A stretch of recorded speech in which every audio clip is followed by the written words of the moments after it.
Okay, peeps, welcome back. So today we're going to be going over our buys, sells, and dividends from April 21st to April 27th. Let's get it. Okay, so first thing we're going to go over is the dividends tab on the M1 Finance account. As you guys can see, we got $7.62 from RA, $16.43 from EFC, $3.88 from USOI, and $20.45 from GSBD. These first three here are monthly paying dividend stocks or ETFs. And the last one here is a quarterly paying one. So the total number on that is $48.38. Now we're going to go over to the Fidelity account. As you guys can see, nothing has really changed here. We are down a little bit, unfortunately, on ETCG and HSN, but that's kind of the way it is with crypto. Crypto goes up, crypto goes down.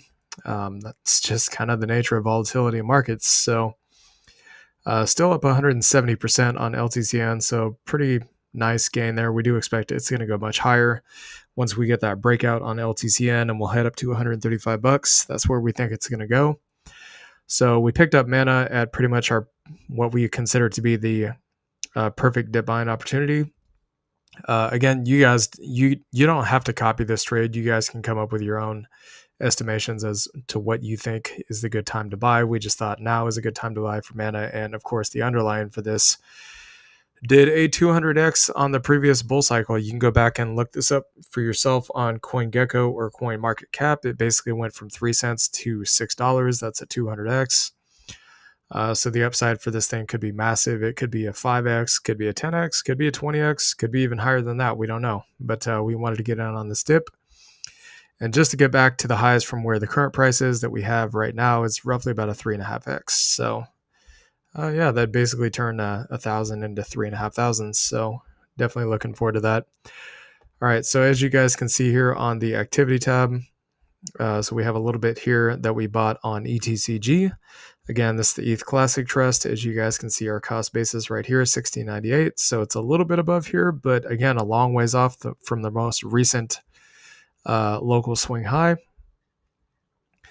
And then, of course, we move some money out of here. We have a reason for that. So, and then the Grayscale Decentraland Trust, as you guys can see here, this is the one that we said did a 200x. We bought basically 44 shares at $22.87, so a little bit above the current price as of just a couple of days ago. So this is the crypto native crypto portfolio. This is not everything we have, but it is a decent amount. So as you guys can see here, all our different positions. So Filecoin, AIOZ, Bitcoin Dash, Banker Network, Crypto.com, Scale, Render, Horizon, Graph, Engine, Zcash, Ethereum, Litecoin, and well, we would have Algorand on here, but it's actually not on here. It's somewhere else. So we do have Algorand as well. Currently down a little bit, as you guys can see from the highest point, but unfortunately that is the nature of crypto. Sometimes it goes up, goes down. If you're invested in crypto, you just got to learn to live with the volatility. I mean, sometimes these things move up and down huge amounts in a day, and it's definitely not for the faint of heart. So we'll go over now to the native crypto portfolio. So let's take a look at the things that we got paid dividends on first. So I believe the first one was QDTE.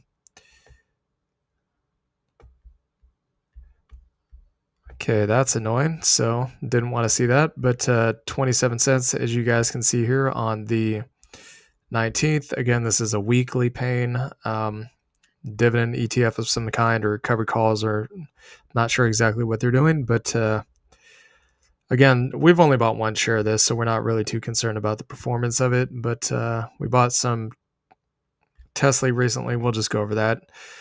So we recently got some Tesla, so $60. Of course, we told you guys we think that the bottom is pretty much in for Tesla, or pretty close to it. Could it go lower? Absolutely. That's always a risk.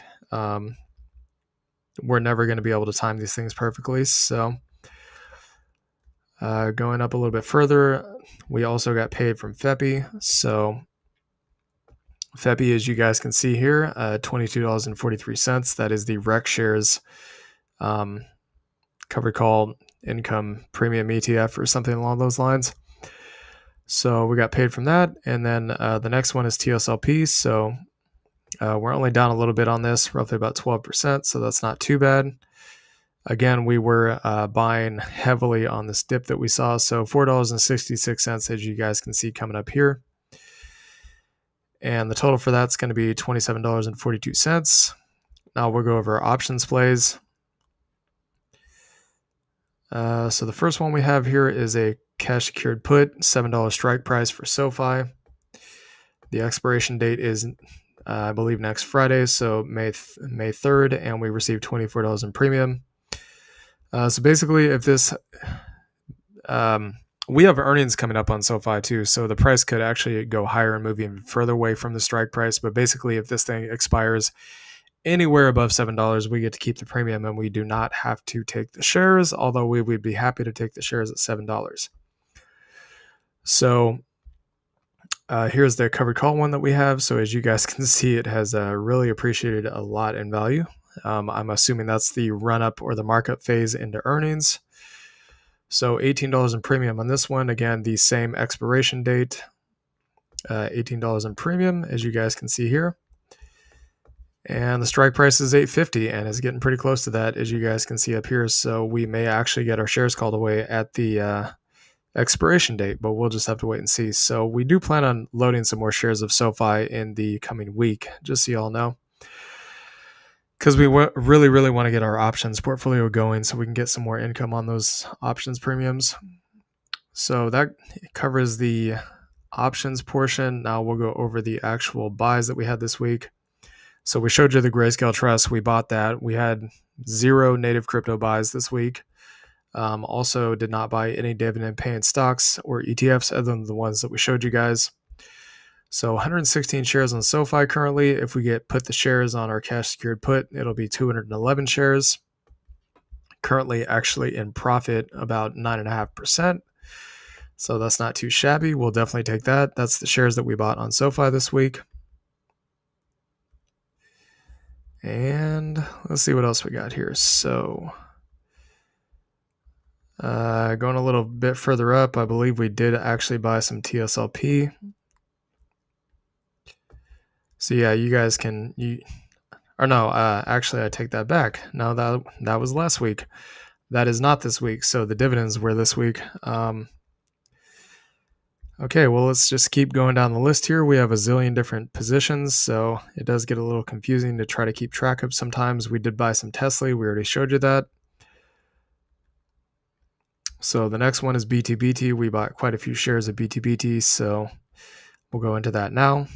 And again, the all-time high for BTBT is like $33 or something like that. Our average cost basis is $2.50. So just to get to $25 would be a 10x. As you guys know, that would be a pretty huge increase for us. So going over the recent transactions, you can see we got 30.5 shares here, 54 shares here, 500 shares here, and 12.5 here.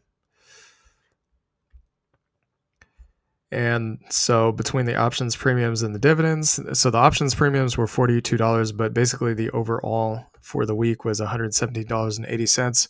Again, it's not really a lot, but it's something. Getting something on the week is better than nothing. And we did make like nearly $5,000 last week. So again, not a big deal. But in terms of BTBT, I mean, our average cost basis, let's actually just take a look at this. Just so you guys know how bullish we are on this particular Bitcoin miner. So Bit Digital, as you guys can see here, current price $230. I believe they are going to have share earnings this week if they have not had them already. A lot of the miners are going to have earnings. So our average cost basis is $246, just slightly in a drawdown, but not huge. So if we do simple math on this, you guys can see 246 times 1,400 shares, which again is a lot for us. This is a little bit heavier position. You can see what our initial investment is here. Now, if this thing goes back to $33, which again is just back to all-time highs, that does not include price discovery, which is definitely a possibility in a crypto bull run. As you guys can see, we'd get about a 14x, and the price appreciation on this would be pretty huge. I mean, that's a substantial amount of money for us. So Anyways, this is our buy, sells, and dividends for the week. Hope you all enjoyed this content. Please like, comment, and subscribe, and we'll see y'all later. Peace.